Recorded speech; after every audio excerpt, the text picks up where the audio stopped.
老爺早晨，今日四太太高氏祖廟同阿凡大少爺嚟咗，同你講早晨啊，老爺。你嚟咗啊？坐啦。老爺早晨。阿爸早晨。阿凡琴晚傾成點啊？啲嘢同大陸仔講掂晒未啊？已經講好咗啦，聽日可以簽約。好，實在太好啦！我哋嘅美國大家庭呢次有救啦。老爺，台灣仔亞清德佢嚟咗，佢話要同你傾一啲嘢喎。阿清德，你咩事啊？點解你塊面會咁青嘅？大佬，你係咪賣咗我個台灣島啊？你點解要咁做啊？有咁嘅事，你聽邊個講啊？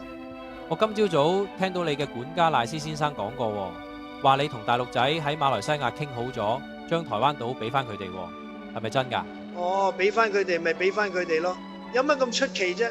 我哋而家美國咁等錢使，咁多人食飯又等住出糧，大陸仔又要我將台灣島俾翻佢，咁先至會同我買大豆同埋買稀土俾我。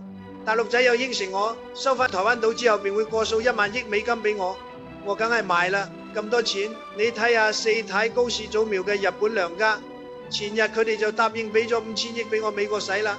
係啊，阿清德，我哋日本俾咗5000億美金俾阿老爺使啊，你幫下佢啦。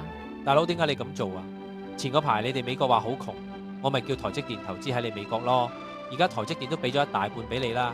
咁多年嚟，我哋每年都同你買軍火，又送錢俾你使啦，你仲唔心足？仲要賣咗我台灣島，你有冇良心啊？清德，你係一條跟美嘅契弟，幾十年嚟我哋美國都睇住你台灣島，令到你哋冇事。